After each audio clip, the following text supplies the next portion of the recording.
বছরের বাচ্চা ছেলে মেয়েদের অ্যাবিউজ করে চলে যাচ্ছে, আর তোমরা বলছো সহ্য করো। মেয়েদের ব্রেস্ট সাইজ নিয়ে নোংরা কমেন্ট করার ইস্যু যখন আমি তুলেছি, তখন কিছু লোকের খুব পিছন জ্বলে গেছে। তো আমি তাদের প্রথমেই বলতে চাই, তোমাদের পিছন জ্বলতে থাকুক। একটা ছেলে সেখানে এসে লিখেছে যে আমি ভাবছিলাম খুলে দেখাবে। খুলে দেখাবো?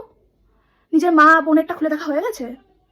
আগে বাড়ি থেকে শুরু করো। এতই যখন খুলে দেখানোর শখ মেয়েদের, নিজের মায়েরটাকে খুলে দেখো, বোনেরটা খুলে দেখো, দিদিরটা খুলে দেখো, নিজে যখন মেয়ে হবে তারটাও খুলে দেখো, তারপর বলতে এসো। সেকেন্ড যে কমেন্ট আমাকে খুব পিস্ট অফ করেছে, তুমি খুলে দেখিয়ে ভিডিও করো তাই তোমাকে তারা বলতে পারে। ওকে, এই চুড়িদারটা পরে আমি মোস্ট প্রবাবলি ভিডিও করি, অনেক ভিডিও আছে আমার। কালকে যে চুড়িদারটা পরেছিলাম ওটা একটা চুড়িদারই ছিল।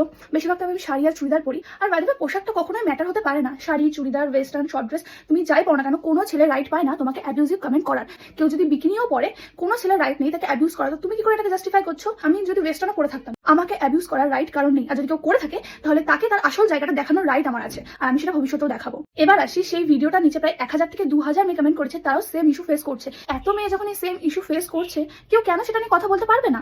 একটা ছেলে অনলাইনে আমাকে অ্যাবিউজ করেছে, আমি অনলাইনে তার আসল চেহারা দেখিয়েছি। তাতে কিছু ছেলে পেছন চলেছে যারা এগুলোকে সাপোর্ট করে, কারণ তারা হয়তো ইনবক্সে বা কমেন্ট সেকশনে এগুলোই করে বেড়ায়। যারা এগুলোকে সাপোর্ট করে কমেন্ট করছে ছেলেরা, তারা একবার না নিজের বাড়িতে মা বা বোনকে কি জিজ্ঞাসা করো যে রাস্তায় তুমি তো বেরো, তুমি কি কখনো এরকম অ্যাবিউজের শিকার হয়েছো, তোমার কেমন লাগে, কেমন ফিল হয়, একটু জিজ্ঞাসা করো। অবশ্য যারা এগুলো করে তাদের মা বোনের চিন্তা নেই, যদি থাকতো তাহলে করতো না।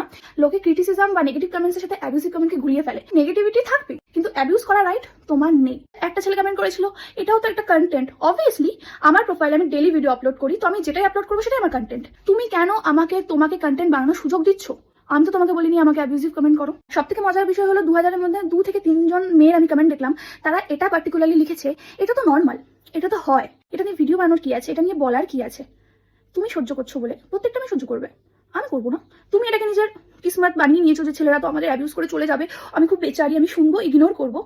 আমি করবো না। আমাকে কেউ অ্যাবিউজ করবে, দেশে ল অ্যান্ড অর্ডার আছে, অ্যাবিউজ যারা করে তাদের জন্য, আমি সেটা অ্যাপ্লাই করবো।